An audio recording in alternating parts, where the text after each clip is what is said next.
ছেলে বড় হওয়ার পর তার আপন বলতে কিছু থাকে না। আপন যদি কেউ থাকে সেটা হলো টাকা। আমি আজকে আলু আর বেগুনের ঘন্ট রান্না করছি। অনেকদিন ধরে এই ঘন্টটা খাওয়া হয়নি, এই জন্যই আর কি কষিয়ে এই ঘন্টটা রান্না করছি। উত্তরবঙ্গের মানুষেরা কিন্তু এই ঘন্টটা অনেক বেশি পছন্দ করে, বিখ্যাত বললেই চলে।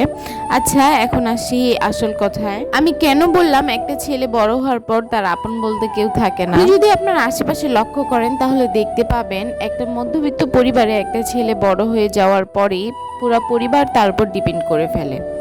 বাবা মা, তারপর বিয়ের পর বউ তো ডিপেন্ড করবেই। তো ছেলেটার প্রতি এত বেশি চাপ থাকে। এই মুহূর্তে যদি ছেলে স্বাবলম্বী না হয়, তার হাতে টাকা পয়সা না থাকে, সে কোথাও সম্মান পাবে না, সম্পর্কের কোনো মূল্যই থাকে না। এই জন্য এখন সব কিছু মিলিয়ে আমার কাছে মনে হয় যে একটা ছেলের সবচেয়ে আপন টাকাই। টাকা থাকলে সে জীবনে সব পাবে, সুখ পাবে, শান্তি পাবে, সব কিছু পাবে। আর যদি টাকা না থাকে, আপনজনও নাই, সুখও নাই, শান্তি নাই, কিছু নেই। আমার কাছে এই বিষয়টা একদমই ভালো লাগে না। একটা সন্তান বড় হওয়ার সাথে সাথেই কেন বাবা মা সন্তানের উপর ডিপেন্ডেন্ট হয়ে যাবে?